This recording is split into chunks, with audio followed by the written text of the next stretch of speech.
he's been brought and dumped in work board,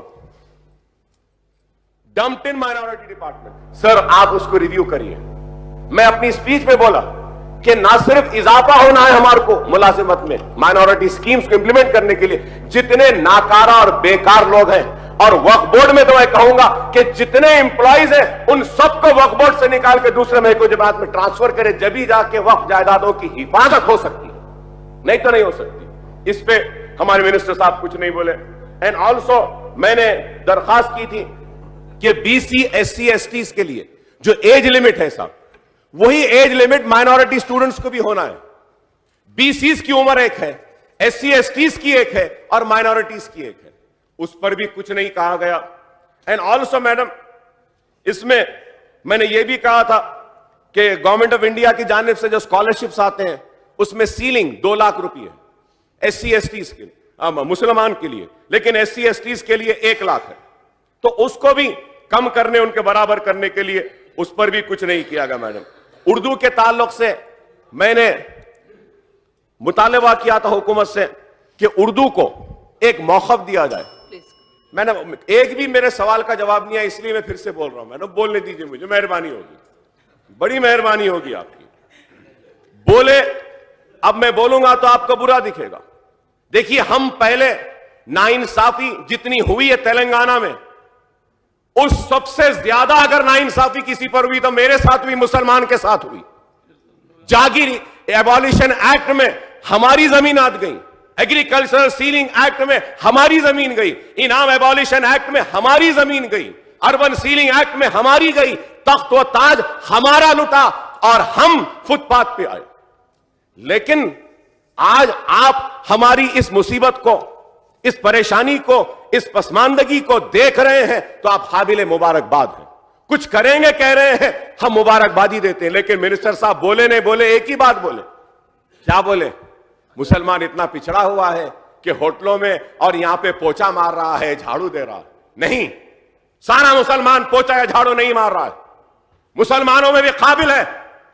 काबिलियत ऐसी है कि आपकी हुकूमत मजबूर हुई तेलंगाना के ब्रांड एम्बेसडर बनाने के लिए सानिया मिर्जा को, वो भी मुसलमान है। तो हमारे पास काबिलियत है, सलाहियत है, अफसोस हमको मौका नहीं दिया जाता और हम उम्मीद करते हैं कि मौका वो आपसे मिलेगा। इसलिए हम चाहते हैं, ऐसा नहीं है कि सारा मुसलमान पोछा मार रहा है।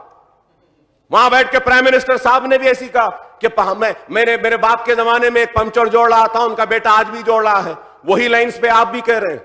नहीं, मुसलमान पसमानदा है, कमजोर है, लेकिन बासलाहियत है, काबिल है। मौका अगर दिया जाएगा तो वो आगे बढ़ सकता है।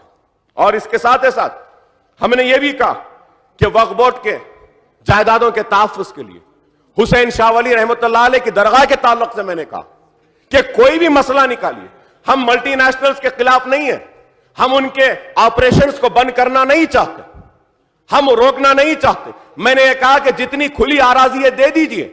और उर्दू यूनिवर्सिटी में 200 एकड़ जमीन है, 100 एकड़ पर वही जमीन में जो पैसे आएंगे उन्हीं पैसों से एक मेडिकल कॉलेज, एक इंजीनियरिंग कॉलेज, एक एमबीए कॉलेज, एक टीचर ट्रेनिंग इंस्टीट्यूट, एक हॉस्पिटल मुसलमानों के लिए बना के दे दीजिए। रहती दुनिया तक लोग आपके इस काम को याद करेंगे और आपसे कहेंगे कि वाकई में यह हुकूमत चंद्रशेखर राव मुसलमानों का दोस्त ही नहीं था, सिर्फ बातें ही नहीं बल्कि अमल करता।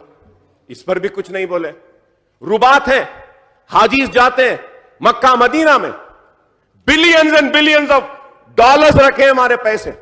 वक्फ है चीफ मिनिस्टर साहब, आप चलिए, हम सऊदी गवर्नमेंट को जाएंगे, वहां के हुकूमत से, वहां के बादशाह से मिलेंगे, हुकूमत की तरफ से लेटर देंगे, कहेंगे कि ये तेलंगाना और हैदराबाद के रुबात हैं, हाजियों के लिए है, इसका पैसा ना निजाम ले सकते हैं ना कोई ले सकता है। वक्फ है, गवर्नमेंट कस्टोडियन है, वक्फ का पैसा है। और एक बड़ी बिल्डिंग खरीद के हमारे तेलंगाना के हाजियों को रहने का, खाने का इंतजाम फ्री कर सकते हैं।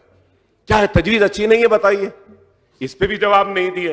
फिर इसके साथ साथ मैंने यह भी कहा कि सैल आसानी फॉर्मूला लोग नहीं जानते होंगे, लेकिन मेरे चीफ मिनिस्टर साहब जानते हैं। सैल आसानी फॉर्मूला, उर्दू मादरी जबान में तालीम देना यह एक जिम्मेदारी है। यह मर्जर एग्रीमेंट के वक्त हुआ। आज कॉन्वेंट स्कूल्स में, गवर्नमेंट स्कूल्स में उर्दू नहीं दे रहे मैडम, उसके ऊपर नहीं करे। उर्दू पासिंग मार्क्स 22 थे, आज 35। उर्दू मीडियम के बच्चों को तेलुगु में पास होने के 22 थे मार्क्स, आज 35 कर दिए। 35 से मुसलमान बच्चे फेल हो रहे हैं। आप एक 5 बरस का वक्त दीजिए, कहिए कि 5 बरस के बाद 35 होंगे, फिलहाल 22 होंगे, तो बड़ी मेहरबानी होगी हमारे बच्चों को। एनआरआई जो है वो तेलंगाना का है, एमसेट में आने के बाद नॉन लोकल ट्रीट होता है। आंध्रा में जाता है तो वहां भी नॉन लोकल। बच्चे एमबीबीएस इंजीनियरिंग में एडमिशन नहीं ले रहे, यह मसला था। डीएससी है सर, डीएससी के लिए 4 साल से कांग्रेस की हुकूमत ने मुसलमानों के साथ धोखा किया। उर्दू के साथ डी नोटिफाई करना, डी रिजर्व करना, एससी एसटी के जो कैंडिडेट्स को उर्दू मीडियम में डालना है। जियो निकलता था, 4 बरस से जियो नहीं निकाले, जिसकी वजह से उर्दू स्कूल में एससी एसटी